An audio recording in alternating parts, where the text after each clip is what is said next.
에스겔서 7번째 시간 팔과 예루살렘 멸망과 성전 파괴 예고에 대한 강의를 좀 진행하려고 합니다.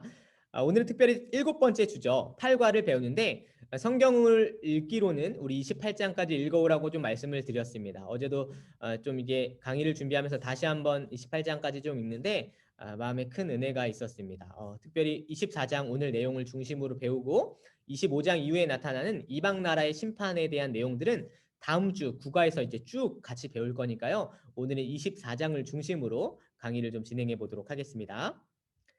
기도하고 오늘 강의를 시작하도록 하겠습니다. 거룩하신 아버지 하나님 감사합니다. 에스겔서를 통해서 우리가 주님의 은혜를 누리고 또 이 말씀을 통해서 우리의 삶을 돌아보고 빛과 진리가 어디를 향하고 있는지를 우리가 함께 배우게 하시며 감사합니다. 귀한 시간 주님께 허락하셔서 하나님의 말씀의 그 단맛과 또 쓴맛과 또 아픈 마음과 또 그러나 다시 일어설 수 있는 힘을 우리 주님의 말씀을 통해서 얻길 원합니다. 도와주시고 가르쳐 주시사 주님의 말씀이 확연하게 가르쳐 주시는 은혜의 빛을 모두가 만끽하고 그 말씀대로 살아갈 수 있는 힘도 허락하여 주시옵소서. 우리 구주 예수 그리스도의 이름으로 기도합니다. 아멘. 8과를 다룰 것인데요. 그 8과에는 24장 에스겔서 24장의 말씀을 나눌 때 특별히 두 가지 내용이 나타납니다. 하나는 한 비유로 표현되는 행동 예언을 이제 에스겔 선지자가 하게 돼요.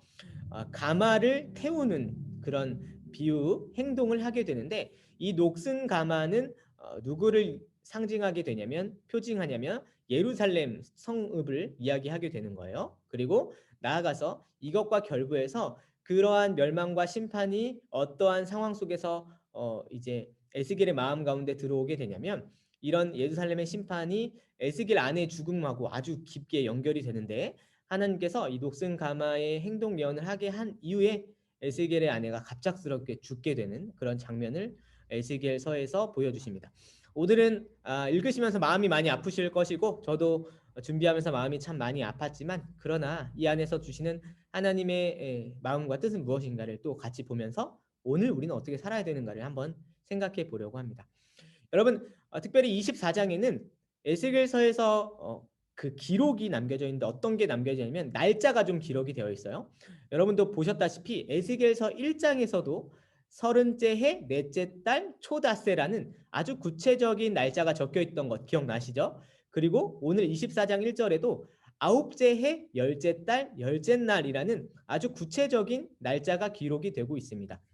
특별히 우리가 에스겔서 서론에서 같이 보았듯이 에스겔은 언제 포로로 끌려온 사람이었냐면 2차 포로 때 끌려왔었다고 이야기를 했어요. 그의 나이 몇 살이었죠? 25살. 이제 막 제사장으로 임직되기 5년을 앞두고 예루살렘에서 바벨론 그발 강가로 쫓겨온 거죠. 끌려온 거죠. 그렇게 597년 기원전 597년 25살에 포로로 되어서 약 5년의 하나님의 침묵이 있었다라고 이야기를 했습니다. 그리고 소명을 받는 때가 바로 서른째 해 넷째 달 초닷새. 이 말은 서른째 해는 아마도 에스겔의 나이를 의미할 것이다라고 학자들도 그리고 성경상에도 좀 추론을 할 수가 있어요. 그래서 30살이 되던 해 사실은 제사장으로 임직이 되어야 되는 그 나이에 하나님께 부름을 받는 에스겔의 모습이 1장에 나타납니다. 이것도 중요해요. 이 기록은 포로로 끌려간 이후에 5년이 지난 시점을 말하고 학자로는 592년 또는 593년 글발강가에서 소명을 받았다고 이해를 하는 해입니다. 그런데 그로부터 4년 반 그러니까 소명을 받고 어떤 일이 있었는지 우리가 성경상으로 꾸준히 배웠었죠. 거의 1년에 가까운 시간은 누워있기도 했고 각각의 행동 예언들을 하면서 말도 못하는 상태로 4년 반을 지낸 거예요. 행동 예언을 통해서 4년 반을 지내고 나서 오늘 하나님이 이 구체적인 날짜를 기록하라고 하십니다.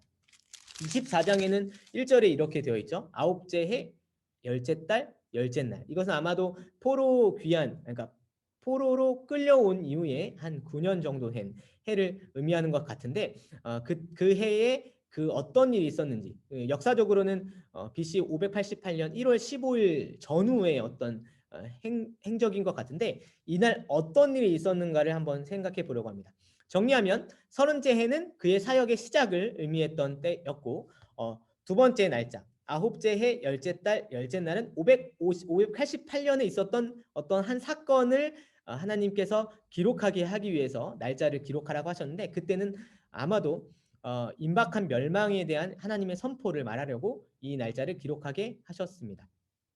이 구체적인 날짜를 기록하는 건 사실 굉장히 중요해요. 왜냐하면 이 구체적인 날짜는 사실 에스겔서의 역사성 그리고 에스겔서의 메시지의 진정성, 진실성을 담고 있는 것이고 이 날짜는 이후에 이제 같이 배우겠지만 특별히 바벨론 왕 느부갓네살이 예루살렘 성을 포위했던 그런 시점을 말하는 것입니다. 무려 1600km나 떨어져 있고 이동을 해서도 6개월이나 걸리는 그런 거리에 있는 지금 그발 강가에서 예루살렘 성의 포위 소식을 전해지지도 않았는데 하나님의 음성과 메시지 속에서 이때 포위가 되었다는 사실을 이 선지자가 알게 된 거예요. 그리고 나서 24장이 이 포위된 날짜부터 예루살렘에 어떤 일이 일어날 것인지 어떤 심판이 있을 것인지를 이야기하는 게 바로 24장의 내용입니다. 그러면 이날 아홉째 열째 달 열째 날 특별히 588년 1월 15일 경에 어떤 일이 예루살렘에 있었을까요? 그것은 바로 24장에 나타납니다. 하나님이 설명해 주시죠. 인자야 너는 날짜 곧 오늘의 이름을 기록하라. 바벨론 왕이 오늘 예루살렘에 가까이 왔느니라 라고 이야기를 합니다. 예루살렘에 바벨론 왕이 느부갓네살이 자신의 군대들을 모으고 예루살렘을 포위하게 되는 것인데 이것이 열왕기 하에도 기록이 되어 있습니다. 어떻게 기록이 되어 있냐면 열왕기하 시드기야 왕 때에 제9년 열째 달 10일에 바벨론의 왕 느부갓네살이 그의 모든 군대를 거느리고 예루살렘을 치러 올라와서 그 성에 대하여 진을 치고 주위에 토성을 쌓음에 그 성이 시드기야 왕 제11년까지 포위되었더라라고 이야기를 하고 있습니다. 오늘 에스겔에게 하나님께서 기록하게 하신 날짜는 결국 무엇이냐면 느부갓네살이 예루살렘을 포위하고 주위에 토성을 쌓고 나가지도 못하고 들어가지도 못하게 한 상황을 이야기합니다. 이 상황이 얼마나 끔찍하냐면 나가지도 못하고 들어가지도 못해. 그러니까 식량이 조달도 안 되고 예루살렘이 항복할 때까지 군대를 둘러싸 있는 거예요. 그 당시에 예루살렘이 포위 공격을 어느 정도 시점을 겪다가 결국 항복했냐면 1년 반 정도를 버텼는데 그 안에서 그 버텨야 했었을 그 예루살렘 주민들의 거민들의 상황이 어땠는지 성경에 아주 구구절절히 나타나기 때문에 먹을 게 없어서 막 아들도 나눠 먹고 뭐 이런 일들이 있었어요. 그러니까 아주 극심한 아주 어려운 그런 끔찍하고 비참한 현장에 이제 놓이게 되는 것입니다.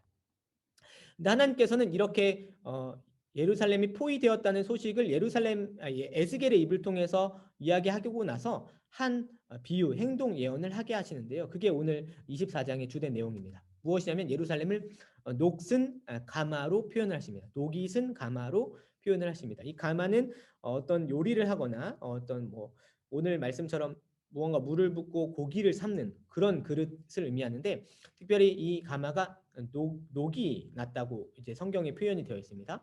이 예루살렘을 왜 녹슨 가마로 표현하는가? 우리 성경을 한번 읽어보면서 하나님께서 어떤 비유를 통해 행동 예언을 하게 하셨는지를 한번 살펴보려고 합니다. 24장부터 나타나는 구절들을 조금씩 좀 발췌로 해서 읽어보도록 하겠습니다. 먼저 4절과 5절인데요. 24장의 4절과 5절에 하나님께서 이렇게 행동을 하라고 하십니다.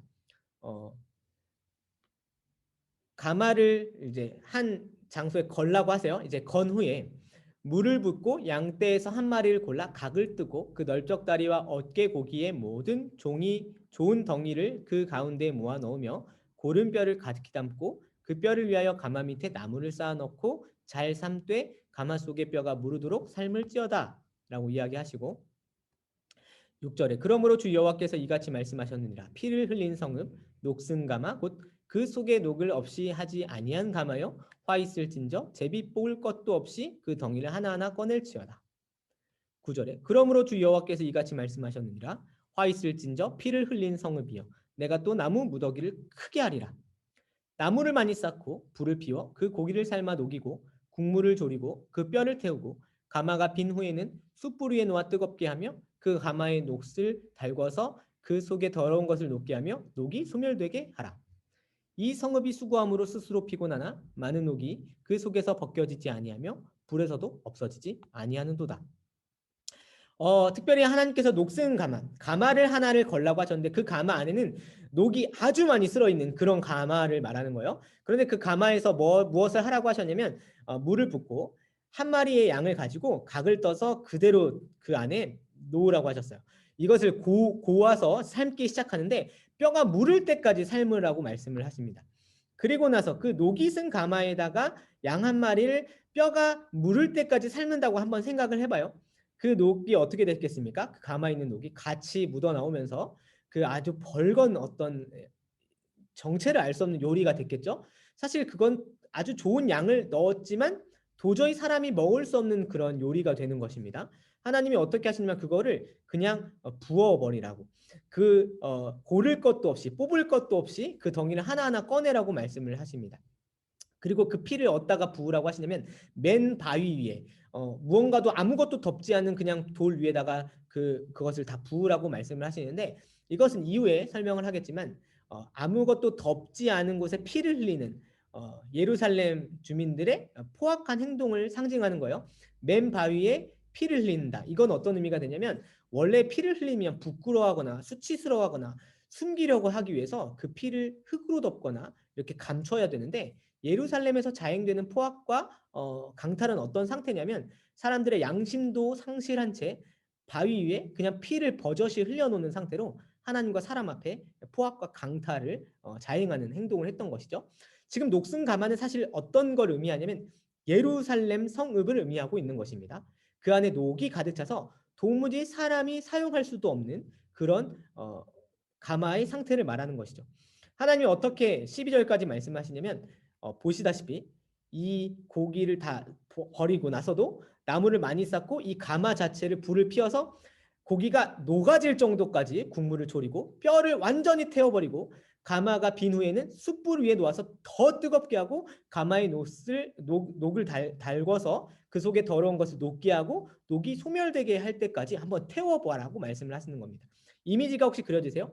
지금 에스겔의 집 안에 가마를 걸고 가마에 녹이 슬어 있는데 거기에 양 한 마리를 넣고 그것을 끓여서 뼈가 무를 때까지 삶았는데 도저히 먹을 수가 없어 버리고 난 그 가마에 지금 남은 나무들을 더 태우고 불을 태워서 고기가 아예 녹아질 때까지, 국물이 졸여질 때까지, 뼈가 탈 때까지, 숯불 위에 놓아 더 뜨겁게 해서 달궈서 녹이 없어질 때까지 지금 태우고 있는 겁니다.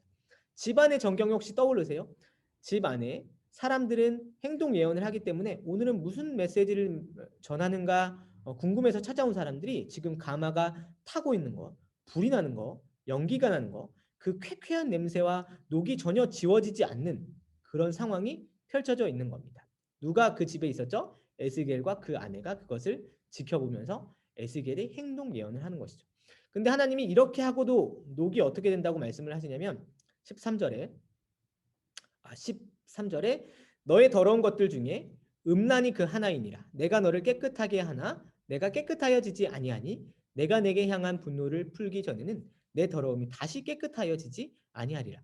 지금 이것을 불을 태우는 것을 하나님께서 분노로 표현을 하시는 거예요. 이 불을 태우는 게 예루살렘인데 하나님의 분노를 쏟아낼 대상이 바로 이 예루살렘이고 지금 예루살렘의 상태가 녹슨 가마와 같다라고 말씀을 하시는 것이죠. 지금 하나님의 진노의 불이 얼마나 무섭냐면 하나님이 이렇게 선언을 하십니다. 14절에 나 여호와가 말하였은즉 그 일이 이루어질지라. 내가 돌이키지도 아니하고 아끼지도 아니하며 뉘우치지도 아니하고 행하리니 그들이 내 모든 행위대로 너를 재판하리라. 주 여호와의 말씀이니라 라고 말씀을 하십니다. 하나님께서 그 진노의 불을 태우고 녹여낼 때까지 쏟아내시겠다 말씀하시는데 그것을 돌이키지도 않을 것이고 뉘우치지도 않을 것이고 그대로 행할 것이며 너의 모든 행위대로 하나님께서 심판하실 것이다 라고 말씀을 하시는 것이죠. 그러면 하나님께서 어찌하여 이 예루살렘의 이 녹슨 가마로 표현하시고 그것이 다 녹아 없어지고 타 불탈 때까지 진노의 불을 그치지 아니하시는가 생각해 보기 위해서는 하나님의 진노의 불이 얼마나 무서웠는지를 먼저 생각하고 그렇게 심판받아 마땅했던 예루살렘이 도대체 어떤 모습이었을까를 우리는 생각을 해보아야 합니다. 그게 이미 24장 앞서 22장에 나타나고 있습니다. 22장을 좀 요약을 하면 당시에 예루살렘 주민들로 대표되는 유다 모든 백성들이 어떠한 상태였는지를 22장에서 고발을 하고 있는데요. 특별히 그곳에는 지도자뿐만 아니라 또 하나님의 말씀을 전한다는 선지자뿐만 아니라 율법을 잘 지켜내는 제사장들뿐만 아니라 나아가 수많은 백성들이 22장 예루살렘에서 어떠한 일을 자행하고 있었는지를 드러냅니다.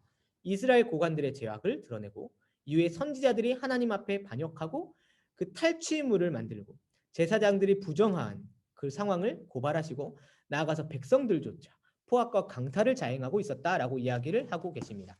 제가 그게 얼마나 심각한 상태였는지를 제가 한번 읽어보도록 하겠습니다. 에스겔 22장 6절부터 나타나는 이스라엘 고관들의 제약이 있습니다. 제가 에스겔서 22장 6절에서 12절 말씀을 읽어보겠습니다. 이스라엘 모든 고관은 각기 권세대로 피를 흘리려고 내 가운데 있었도다. 그들이 내 가운데에서 부모를 업신여겼으며 내 가운데에서 나그네를 학대하였으며 내 가운데에서 고아와 과부를 해하였도다.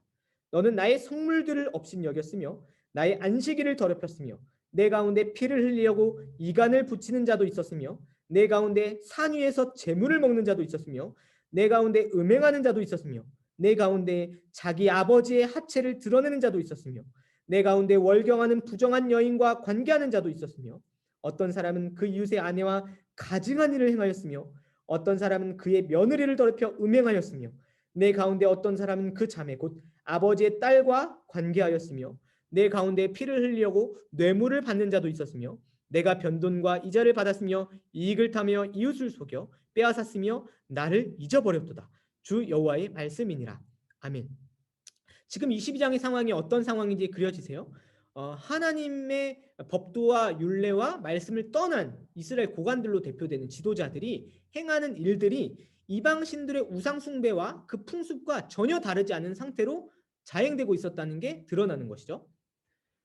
지금 고관들의 그 죄에 대한 목록들은 사실은 하나님의 나라 도성뿐만 아니라 아주 정직하고 정의로운 사회에서는 도저히 있을 수 없을 뿐만 아니라 사실 그 나락이 어디까지 떨어졌냐면 고아와 과부, 나그네를 학대하는 것을 넘어서서 음란의 죄, 아버지의 하체, 이 말은 뭐 어머니와 관계를 갖는 것이고 월경하는 부정한 여인, 간음을 자행하고 나아가서 이웃의 아내와 그런 일을 자행하고 며느리를 더럽히기도 하고 아버지의 딸, 자매와 그런 일을 범하는 아주 심각한 음란의 행동들을 고관들이 벌이고 있었다는 걸 보여줍니다. 하나님의 백성이라는 이들이 하나님의 자녀들이라는 이들이 그 도성 안에서 자행하는 일들이 이랬다는 거예요. 그럼 선지자들은 어땠는가 생각해 볼 때 25절에 이렇게 기록되고 있습니다. 그 가운데서 선지자들의 반역함이 우는 사자가 음식물을 움킴 같았도다. 그들이 사람의 영혼을 삼켰으며 재산과 보물을 탈취하며 과부를 그 가운데 많게 하였으며 라고 이야기합니다.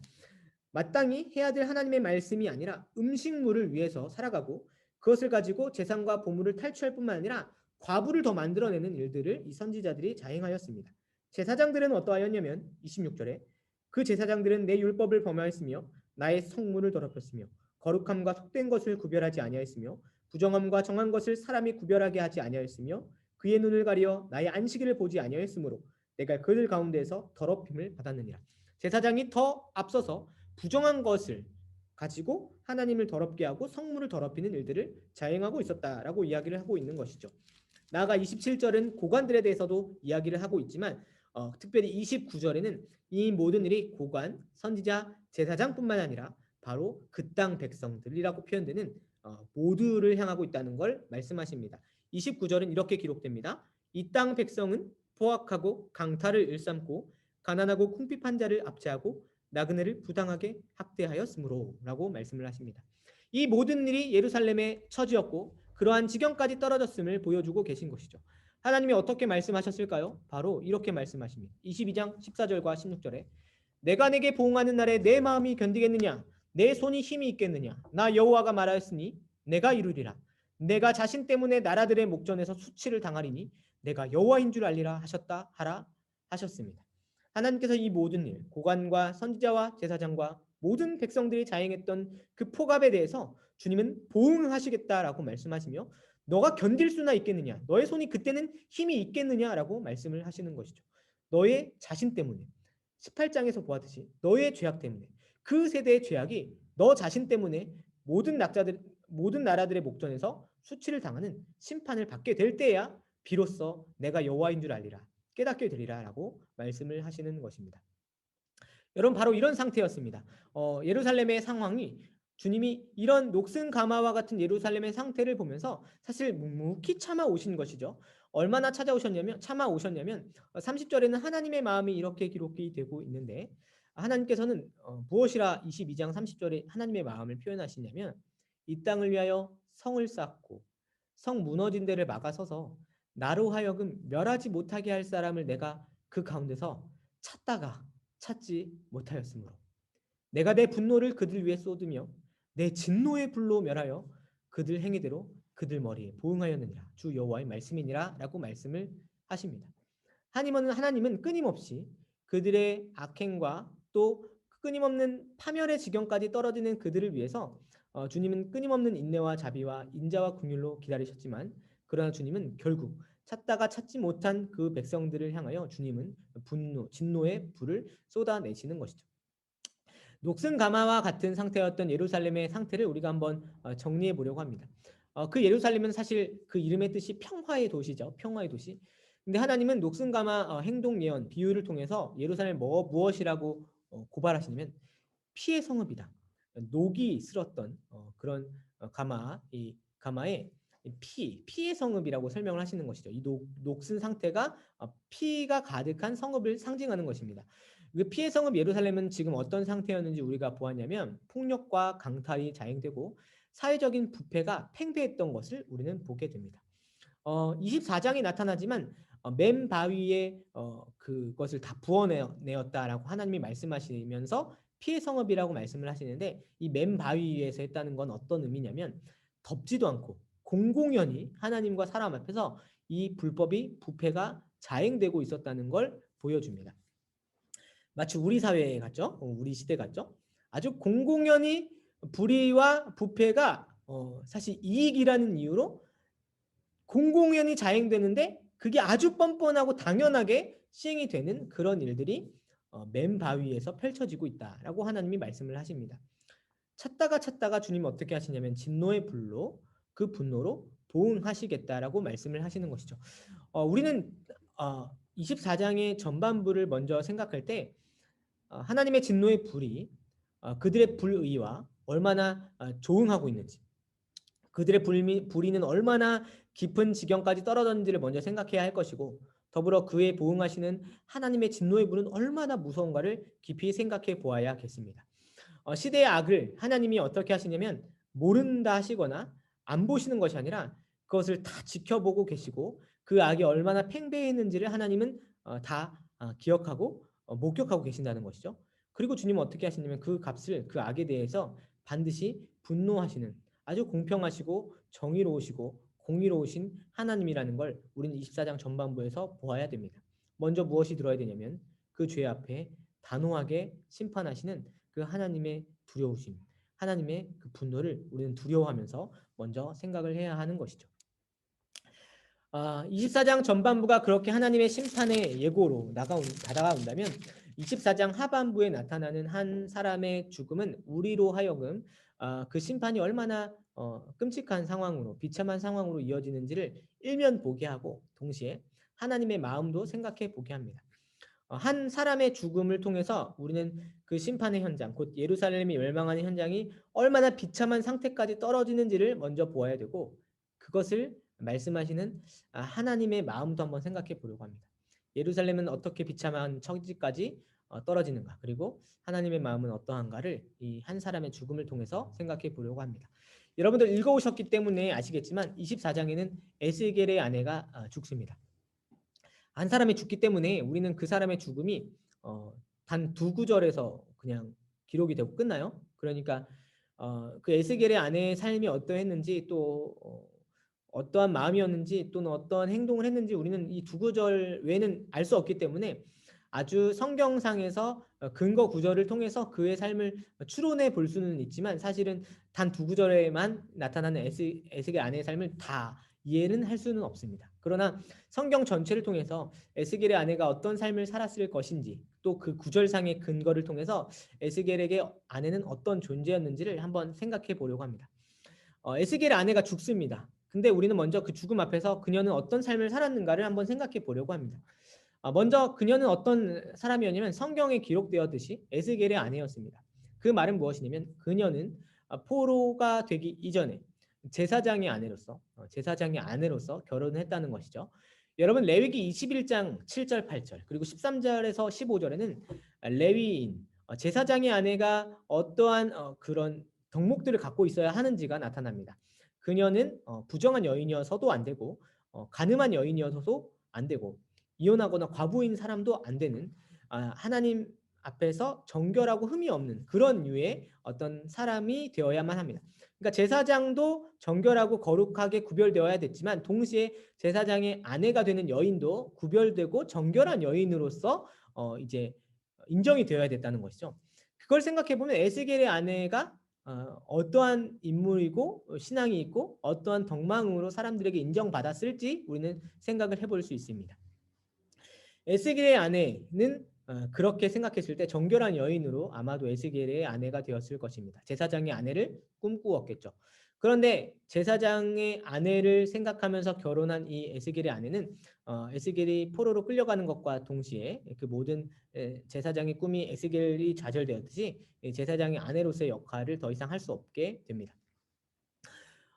그는 특별히 포로가 된 이후에 4년 반, 5년을 하나님이 침묵하시고 4년 반 정도를 행동 예언을 이제 에스겔이 하니까 약 9년간 포로 생활을 이제 남편하고 같이 한 거예요. 약 9년 정도 했겠네요. 에스겔의 아내가 죽을 때 에스겔 나이가 34살 정도였으니까 저랑 나이가 거의 동갑이네요. 저와 같은 나이에 이제 에스겔의 때에 아내가 죽었으니까 이 아내도 아마 굉장히 어렸을 겁니다. 근데 거의 한 9년, 거의 한 10년을 포로 생활을 이 남편과 같이 했어요. 여러분도 우리가 그동안 누누이 보아왔겠지만 남편인 에스겔이 어떠한 행동 예언을 아주 기가 막히게 아주 기구하게 했는지 그 집안에서 했는지를 여러분 아시죠? 누워있기도 하고 영양실조 같은 상태로 있기도 하고 미친 사람처럼 머리를 밀기도 하고 불태우기도 하고 칼로 치기도 하고 사람으로선 도저히 이해할 수 없는 행동들을 하고 나서 그리고 오늘 그 죽음에 앞서서 마지막으로는 집을 다 불태우고 있는 거예요. 녹슨 가마로. 그거를 지금 아내가 다 지켜보고 있는 겁니다. 포로 생활도 감내해야 됐을 뿐만 아니라 남편은 뭐 아무것도 벌어오지 않았겠죠. 예언을 하기 위해선. 먹여 살리기 위해서 누가 있겠어요? 뻔하죠. 이 제사장 아내였던 에스겔의 아내가 아마 생활 전선에 아마 뛰어들어야 했을 것입니다. 이 행동 예언을 4년 반 동안 잘 수행할 수 있도록 아마도 모든 뒷바라지는 누가 했을 것이냐면 이 아내가 아마도 했을 것입니다. 집은 지금 어떤 상태냐면 하나님께서 문 안에 들어가서 예언을 하라고 하셨기 때문에 포로민들은 에스겔 선지자의 소문을 듣고 수시로 집에 와 들락날락했을 거예요. 집에는 아주 기구한 행동 예언을 하는 에스겔 선지자가 누워 있거나 또는 머리를 밀거나 하는 상태로 있고 아내는 그 모든 일을 지켜보면서 에스겔을 바라봤겠죠. 근데 에스겔은 사실 이 아내를 이 죽음 앞에서 어떻게 표현하시냐면 하나님이 내 눈에 기뻐하는 것이라고 표현하시거든요.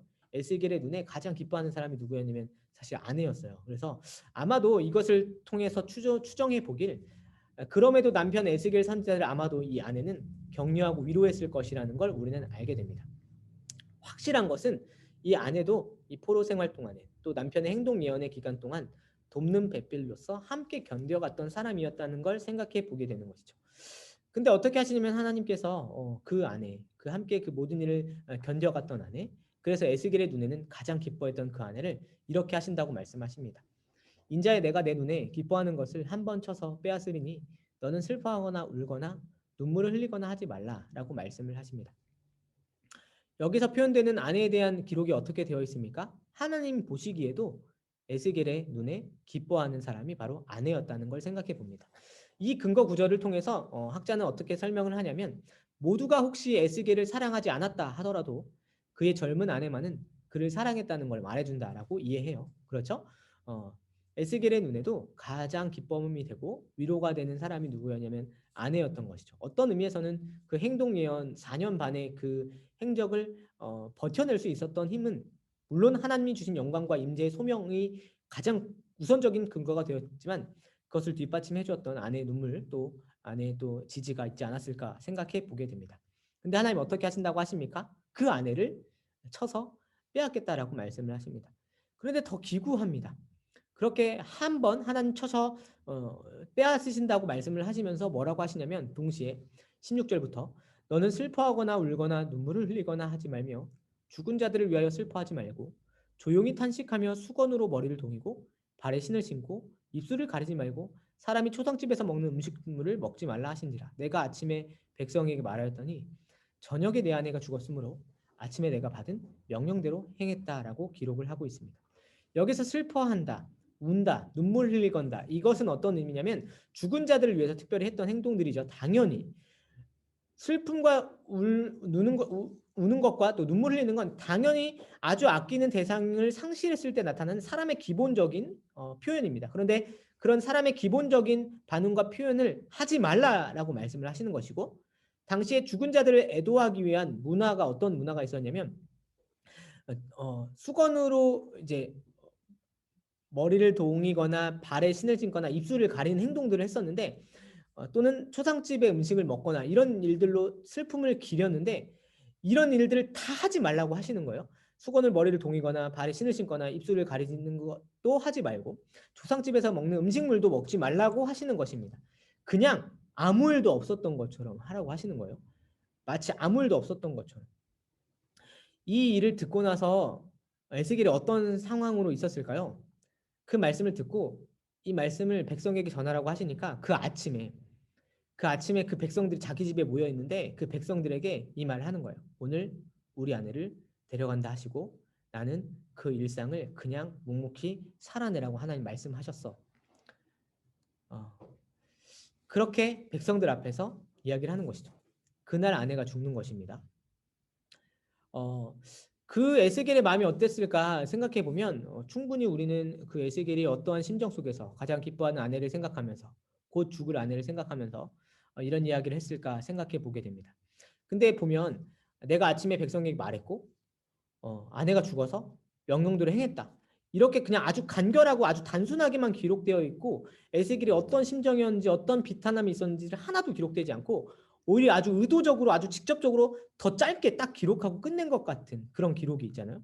어떻게 아내가 죽었는데 아무렇지 않을 수가 있지? 생각하는데 사실 히브리 표현으로는 아주 축약해서 아주 간결하게 정말 이걸 표현한 거예요. 아침에 백성에게 말했다. 내 아내가 죽어서 아침에 내가 받은 대로 행했다. 이렇게만 아내를 떠올리면서 그냥 기록을 남기고 끝낸 겁니다. 근데 이 간결한 표현, 히브리 표현 안에서 나타난 이 간결한 표현을 이해할 때 학자는 이렇게 좀 설명을 했는데 제가 그게 좀 에스겔의 마음이 좀 읽히는 것 같아서 그대로 좀 읽어드리겠습니다. 지금 에스겔의 가택 앞에 사람들이 모여 있을 때 에스겔은 이런 행동을 하는 것이죠. 어, 즉 백성들, 그 자기들이 환영받지 못하는지도 모르는 채 그의 집에 방문한 손님들에게 말하면서 그 보내는 1분 1초가 그의 눈에 기뻐하는 것인 그의 아내와 보내는 1분 1초를 갉아먹는다는 것을 알면서 그는 애끓는 간결함으로 그저 저녁에 내 아내가 죽기로 아침에 내가 받은 명령대로 행하매라고 기록한다. 분명 그런 간결함은 그 모든 기억을 극복할 유일한 방법이었을 것이다라고 이렇게 좀 설명을 합니다. 이해되시죠? 사실 1분 1초가 아쉽고 아내의 죽음 앞에 마지막 기념이나 기억을 같이 나눠야 되는 그런 시간을 백성에게 메시지 전하면서 그냥 하루를 보낸 거예요.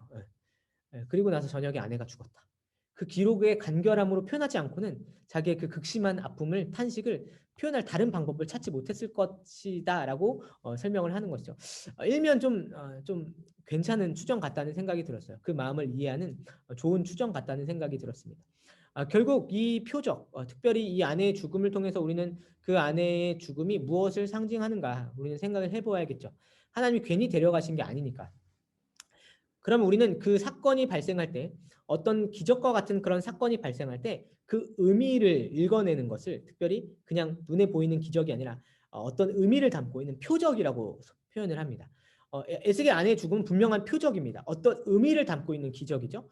근데 어떤 의미를 담고 있을까 생각할 때 하나님은 에스겔 아내의 내 눈이 기뻐하는 것, 에스겔 아내가 무엇인지를 이제 설명해 내십니다.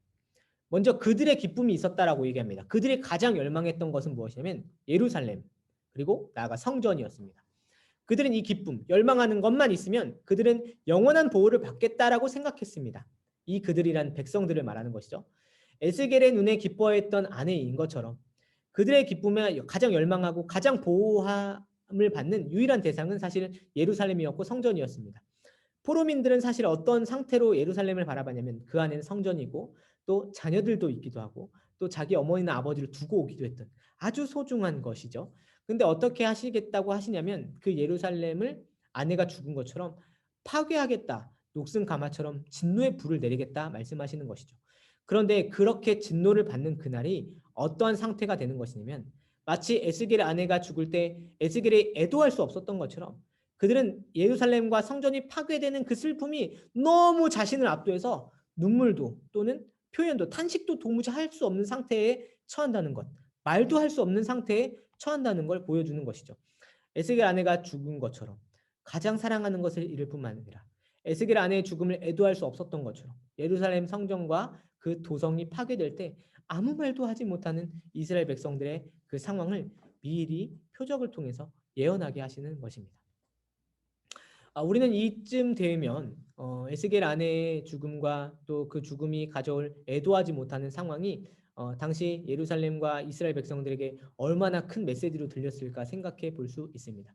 아주 충격적으로 들리는 거예요. 녹슨 가마가 온 집안이 불탈 때까지 태워지는 것을 보면서 하나님의 진노의 불을 먼저 이해했을 것이고 나아가서 에스겔 아내가 그렇게 갑작스럽게 죽으면서도 에스겔이 그 사랑하는 것 앞에 그 죽음 앞에 아무 애도도 하지 못하는 모습을 보면서 예루살렘이 어떻게 망할 것인지 어떻게 그 슬픔 앞에 압도돼서 아무 표현도 못할 것인지를 아마도 그들은 메시지를 통해서 이해하게 됐을 것입니다. 어, 성경에는 때로 정말 우리 인간적인 이해로는 납득할 수 없는 사역을 했던 분들의 모습이 나타납니다. 그죠? 뭐 대표적으로는 뭐 아브라함에게 이삭을 바치라고 하시는 하나님의 말씀, 또 사실은 도무지 인간적인 생각으로는 받아들이지 못하는 명령이기도 하잖아요.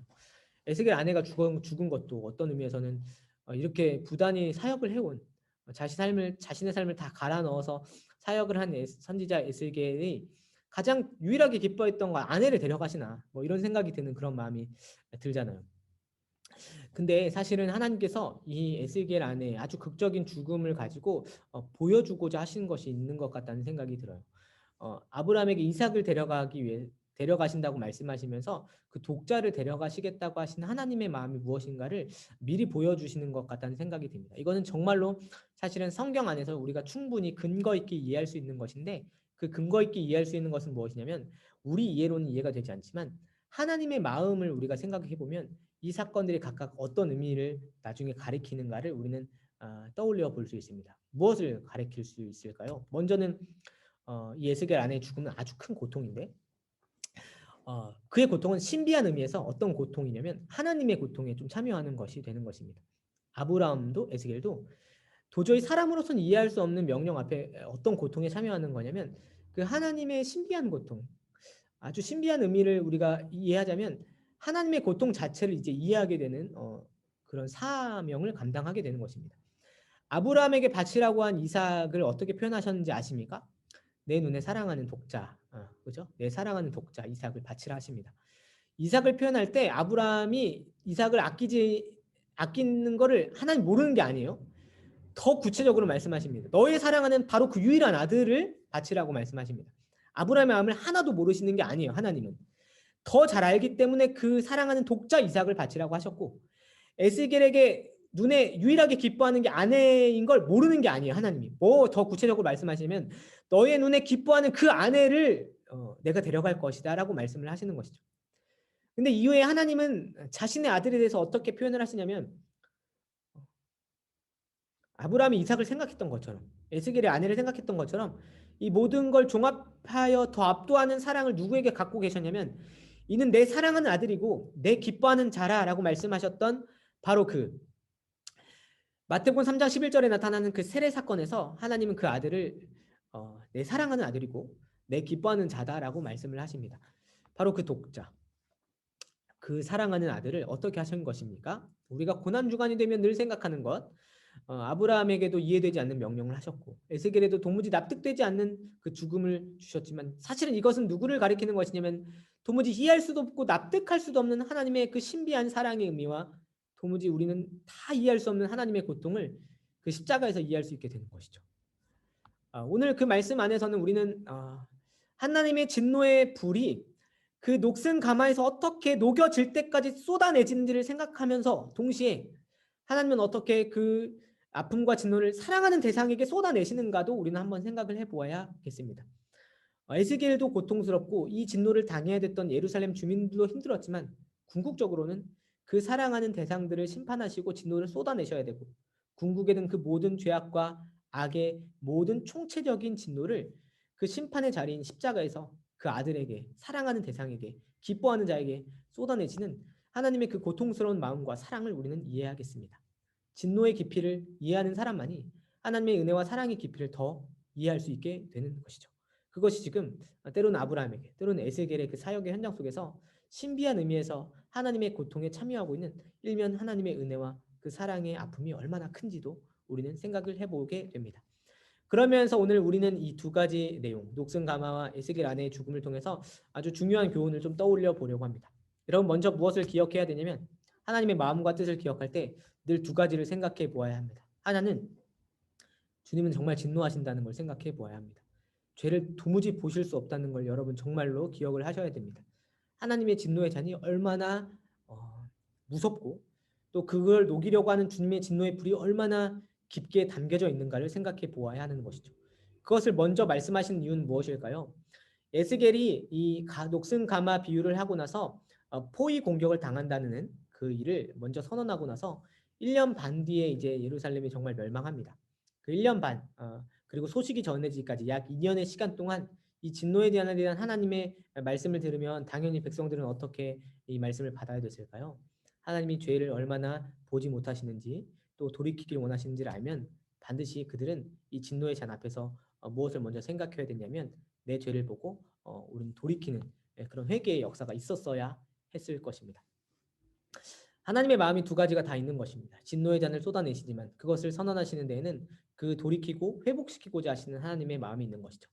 진노와 회복, 심판과 회복, 또 진노와 은혜가 동시에 아주 역설적으로 공존하는 자리는 사실 어디에 있냐면 놀랍게도 그리스도의 십자가에서 이것이 아주 멋지게 공존하고 있습니다.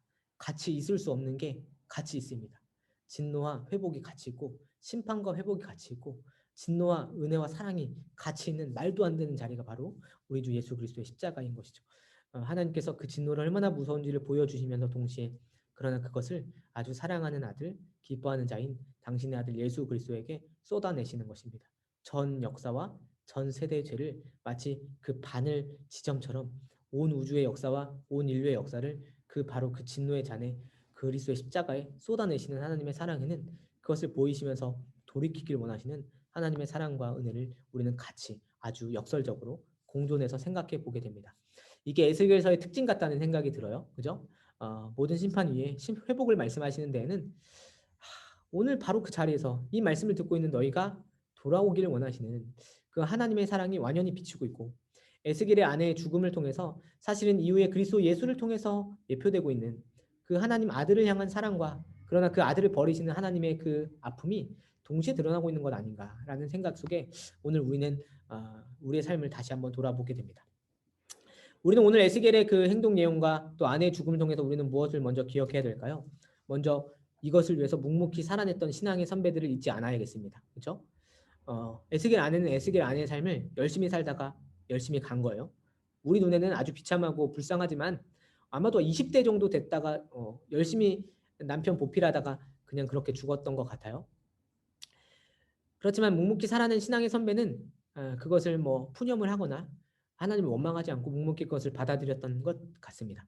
마치 이삭이 아버지가 번제단에 바칠 때 묵묵히 받아들였던 것처럼 우리 묵묵히 살아낸 신앙의 선배들은 자신의 처지를 묵묵히 살아냈습니다. 무엇으로? 신앙과 믿음으로 살아냈죠. 동시에 에스겔도 그 행동 예언을 통해서 아내의 죽음을 애도하지 못하면서 받아들였습니다. 우리는 먼저 묵묵히 살아낸 신앙의 선배들을 잊지 않게 될 때, 기억할 때 오늘 우리의 삶을 잘 돌아보게 됩니다. 하나님이 내게 주신 사명은 무엇일까? 나는 어떻게 또 묵묵히 살아낼 수 있을까? 우리는 그것을 생각해 보면서 우리의 삶을 먼저 돌아보아야 될 것입니다. 동시에 우리는 무엇을 오늘 말씀을 통해서 기억해야 되냐면 쏟아내시는 하나님의 분노, 그럼에도 회복시키시는 하나님의 은혜를 기억해야 겠습니다. 놀랍게도 이 분노와 회복은 그 은혜는 동시에 어디에서 가장 비춰주고 있냐면 가장 큰 진노의 잔 그리고 가장 큰 은혜의 약속이 십자가에서 드러나고 있다는 거 생각해 보면 여러분 고난 주간을 갖는다는 건 어떤 의미에서는 복이겠다는 생각이 들어요. 그렇죠? 네. 복입니다. 십자가를 바라보는 건 복이죠. 오늘 내 삶을 설명할 수 있는 유일한 의미가 될 것이고 아주 비참하기도 하고 불우하기도 하고 이 형편이 참 안타깝기도 한 내 모습을 십자가 앞에서 겸허히 겸손해 줄 수 있는 시간이기도 할 것이고 동시에 그 진노를 우리 주 예수 그리스도에게 쏟아내시면서 그 은혜 약속을 우리에게 허락하시는 하나님의 긍휼과 사랑이 여전히 지금 내 눈앞에서 그 십자가에서 비치고 있구나를 생각해 보면 고난주간은 참 복이기도 하겠다는 생각이 듭니다. 그 고난 중간을 잘 누려야겠죠, 그죠? 묵묵히 살아낸 신앙의 선배들처럼 하나님의 사랑이 무엇이고 은혜가 무엇이고 그러나 심판은 얼마나 무서운지 생각해 보면서 돌이키는 하루가 되셨으면 좋겠고 동시에 그러나 십자가에서 내 죄가 사함을 받고 다시 살아갈 힘도 십자가에서 허락하셨구나를 생각해 보면서 그 진노와 그 은혜가 동시에 공존하는 그 빛을 그 십자가에서 고난 주간에서 좀 누리면 좋겠다는 생각이 듭니다. 여러분 오늘 녹슨 가마의 예루살렘의 상황과 또 아내의 죽음을 보여주신 하나님의 약속이 좀 어떻게 보이십니까? 마음 아프기도 하고 고통스럽기도 하지만 그러나 분명한 것은 그 예언이 에스겔의 입을 통해서 행동을 통해서 선언되었다는 것입니다. 진노를 보지 않으시는 하나님은 반드시 그 진노에 대해서 심판하실 것이고 오늘 이 시대의 불의가 보인다면 주님은 반드시 그 불의를 목격하시고 심판하실 것입니다. 동시에 주님은 가장 사랑하는 대상에게 그 진노를 쏟아내시며 오늘 우리에게 돌이키라 말씀하십니다. 택함을 받은 백성들은 오늘 그 십자가에서 하나님의 자녀됨을 확인할 것이고 택함을 받은 백성은 그 십자가에서 다시 회개의 역사를 일으키겠죠.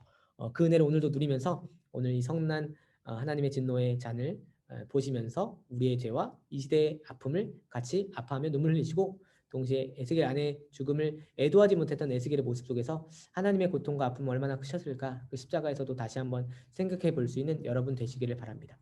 오늘 강의는 이렇게 좀 마치고요. 제가 기도하고 오늘 좀 강의를 마치도록 하겠습니다. 기도하겠습니다. 거룩하신 아버지 하나님, 공평하신 아버지 하나님, 주님의 길은 공평하시고 주님이 하시는 모든 일은 거룩하십니다. 거룩하신 하나님의 일들 생각해 보면서 피해 성읍이 되었던 예루살렘을 다시 한번 생각합니다. 고관들, 지도자들, 선지자와 제사장조차도 심지어 수많은 백성들조차도 맨 바위에서 자신의 악행들을 자행하고 있었던 걸 아주 뻔뻔히 공공연히 행하고 있었음을 보게 됩니다. 그런데 그 시대의 어려움과 아픔이 사실 우리 시대와 다르지 않은 것 같아서 참으로 두렵고 떨리는 마음으로 주님의 심판을 보게 됩니다. 녹슨 가마 비유를 통해서 진노의 불이 쏟아질 때까지 깨끗하여 질 때까지 진멸하기까지 주님이 그 진노의 잔을 쏟아내시겠다고 말씀하시는 말씀을 보면서 우리가 죄에 대해서 얼마나 경각심을 가지고 깨어 있어야 하는지를 깨닫게 됩니다. 주여 우리가 죄를 회개하며 주님께 돌이킬 수 있도록 은혜를 더하여 주시옵소서. 동시에 에스겔 아내를 데려가신 하나님, 가장 눈에 기뻐하는 것을 데려가시며 애도하지 못하게 하셨나이다. 하나님 오늘도 하나님의 마음이 어떠신지 에스겔의 죽음, 에스겔 아내의 죽음을 통해서 살펴볼 때 주께서도 가장 사랑하시는 아들, 또 기뻐하는 자인 우리 주 예수 그리스도를 우리에게 주셨음을 확인해 보게 됩니다. 주여 특별히 고난 주간에 주님의 진노의 불을 보면서 두려워할 수 있는 마음을 허락하여 주시고 동시에 그러나 그 진노의 잔을 우리 주 예수 그리스도에게 주심으로 우리를 구원하신 하나님의 사랑은 얼마나 그토록 아픈 사랑이요 또 우리의 마음을 다시금 회개하게 하는지를 떠올릴 수 있는 귀한 기간이 되게 하여 주시옵소서. 진노와 심판 또한 회복과 은혜가 동시에 공존하는 이 십자가에서 우리의 삶을 다시 의미를 부여하고 다시 일어나서 우리 주님을 바라볼 수 있도록 인도하여 주시고 그 뜻대로 살아갈 힘을 하나님의 말씀을 통해서 허락하여 주시옵소서. 오늘 주님의 말씀이 오늘 우리에게 임한 줄 믿습니다. 그 말씀이 힘이 되어 오늘을 살아갈 힘이 되게 하여 주시옵소서. 우리 구주 예수 그리스도의 이름으로 기도합니다. 아멘. 네, 감사합니다. 우리 다음 주 과제를 좀 말씀드려야겠죠? 네, 다음 주 과제는 교재 국가를 나누게 됩니다. 교재 국가를 나누게 되고 특별히 이방 나라의 심판이 나타나는데 각 이방 나라가 심판을 받는 이유가 나타나요. 예루살렘의 성읍의 심판을 아주 즐거워했던 나라들이 어떻게 심판받는지를 나타내고 그들이 얼마나 악행을 자행했는지도 하나님 다 드러내십니다. 읽어오시고 특별히 25장부터 그게 나타날 텐데 28장까지 읽으셨으니까 다음 주 32장까지 반드시 읽어오시기 바랍니다. 오늘 강의는 여기까지 마치고요. 우리 다음 주에 또 만나도록 하겠습니다. 네, 여러분 감사합니다. 다음 주에 뵙겠습니다.